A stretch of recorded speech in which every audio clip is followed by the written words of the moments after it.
안녕하세요. 지리정보학개론 수강생 여러분, 지상훈 종입니다. 속성정보에 대해 다뤄보았던 지난 실습 시간에 이어서 이번 실습에는 레스터 지형을 분석해 보도록 하겠습니다. 지난 실습에서 레스터 데이터는 벡터 데이터와 달리 픽셀로 이루어진 데이터의 형태라고 말씀드린 적이 있습니다.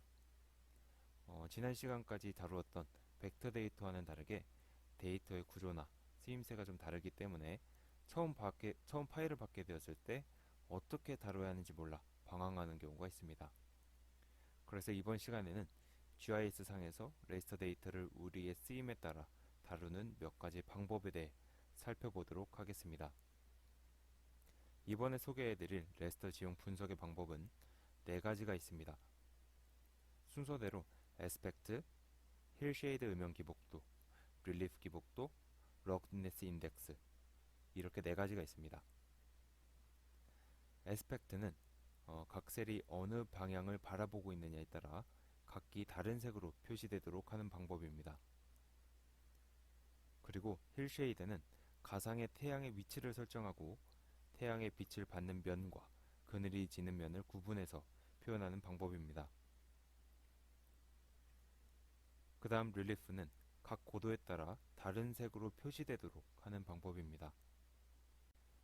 마지막으로 러그드니스 인덱스는 고도 변화가 급격하게 일어나는 곳과 완만한 곳을 구분해서 표현하는 방법입니다. 자, 그러면 나눠드린 실습 데이터 파일에서 랩3라는 이름의 프로젝트 파일을 열고 QGIS 실습을 시작합시다. 먼저 툴박스 버튼을 눌러서 공간 처리 툴박스를 활성화시킵니다. 그 다음에 밑에 나와 있는 카테고리에서 레스터 터레인 애널리시스라는 카테고리를 찾고요. 그리고 에스펙트라는 툴을 찾아서 더블 클릭해 봅시다. 자, 그러면 다음과 같은 창이 뜨는데요. 화면 우측에 설명을 먼저 좀 살펴보면 각 면들의 방향이 0도에서 360도 사이의 값으로 표현되며 0은 정북을 의미하고 시계 방향으로 이어진다고 합니다. 자, 그러면 엘리베이션 레이어는 서울 DEM으로 선택해 주고요. Z 팩터는 기본값인 1로 둡니다. 그리고 저장 경로를 묻는 에스펙트 라인에는 실습 데이터와 같은 공간에 서울 DM aspect.tif로 입력합니다. 그리고 알고리즘 실행 후 출력 파일 열기에 체크를 해줌으로써 지금 켜놓은 QGIS 레이어에 추가되도록 합니다. 자, 그러면 실행 버튼을 눌러봅시다. 자, 그러면 맵 캔버스에 에스펙트 레이어가 추가됩니다. 흑백으로 표시되어 있죠. 여기에 색을 한번 부여해 보겠습니다. 서울 DM 에스펙트 레이어의 속성창을 켜고 심볼 탭에 들어가 봅시다. 여기서 렌더링 유형이 단일 밴드 그레이로 되어 있을 텐데요. 그래서 흑백으로 표시되고 있던 것입니다. 이를 단일 밴드 유사 색상으로 바꿔봅시다. 자, 밑에 창이 하나 떴죠. 그리고 색상 램프 우측에 작은 버튼이 하나 있습니다. 이 버튼을 클릭해서 무지개 색깔의 스펙트럴을 클릭해 봅시다. 그리고 모드에서는 연속해서 등간격으로 바꿔줄게요. 그리고 적용 버튼을 누르면 다음과 같이 표시됩니다. 범례를 통해서 각 색깔은 다른 방향면을 의미한다는 것을 확인할 수 있습니다. 자, 에스펙트 툴은 이 정도만 알아보고 음영 기복도라는 툴을 살펴봅시다. 공간 처리 툴박스에서 에스펙트와 같은 카테고리에 있는 음영 기복도를 찾아서 더블 클릭해 봅시다. 그러면 음영 기복도를 실행하는 창이 뜨게 됩니다. 화면 우측에 설명을 먼저 좀 살펴봅시다. 에즈무스와 엘리베이션으로 결정되는 태양의 위치를 고려해서 계산된다고 하는데요. 여기서 태양의 위치를 결정한다는 에즈무스와 엘리베이션의 개념에 대해서 조금 더 살펴봅시다. 에즈무스라는 것은 방위각을 의미합니다. 즉 태양이 동서남북 중 어디에 위치하고 있는지를 결정하는 겁니다.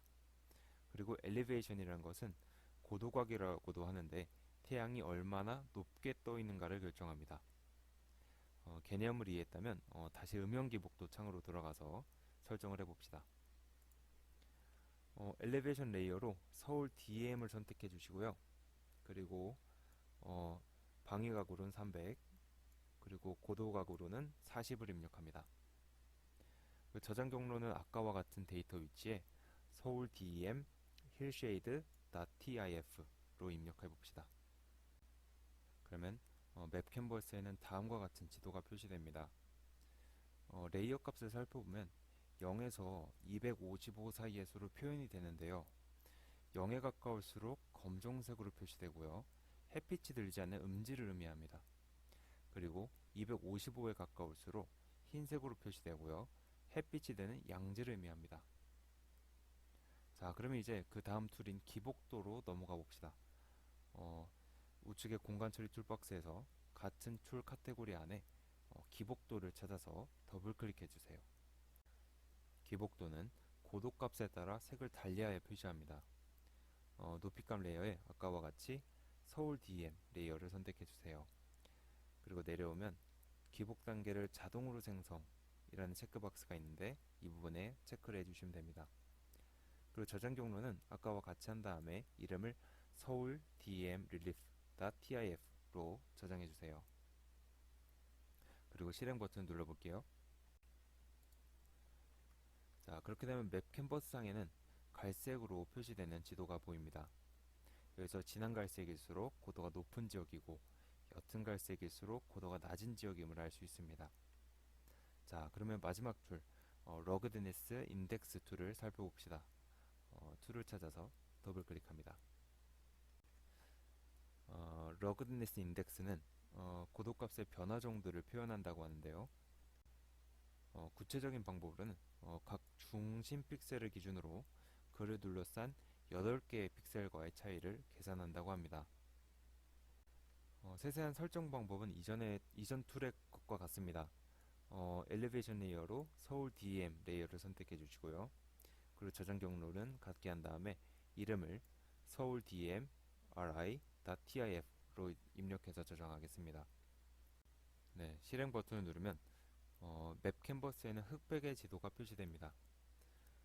DEM 지도와 비슷하게 생긴 듯 한데 이 지도는 지형이 가파를수록 희게 표시되고요. 그리고 완만할수록 검게 표시한 지도입니다. 지도를 살펴봐도 상대적으로 평탄한 한강 인근은 검게 표시되고 있습니다. 그리고 산지가 위치하고 있는 한강 이북에 북한산과 도봉산 그리고 한강 이남의 관악산과 청계산 인근에는 흰색 픽셀들이 분포하고 있음을 확인할 수 있습니다. 자, 이렇게 레스터 이미지 데이터를 가지고 GIS 툴들을 이용해서 가공해 보았습니다. 각각의 툴들은 결과적으로 표시하는 지도들의 모습이 각각 달랐습니다. DEM 이미지 파일 하나로 이렇게 다양한 지도를 만들 수 있다는 게 참 신기한 것 같습니다. 학생 여러분도 각각의 툴들이 어떤 것을 어떻게 표시하는가를 이해하고 있다가 분석이 필요한 시점에 조건에 맞춰서 선택적으로 이용해 가시면 되겠습니다. 실습은 여기까지이고요. 함께 게시될 실습 과제물도 잘 작성해서 제출해 주시길 바랍니다. 혹시 문의사항이 생긴다면 본 조교의 이메일로 문의 주시고요. 그러면 다음 실습 시간에 뵙겠습니다. 고생하셨습니다.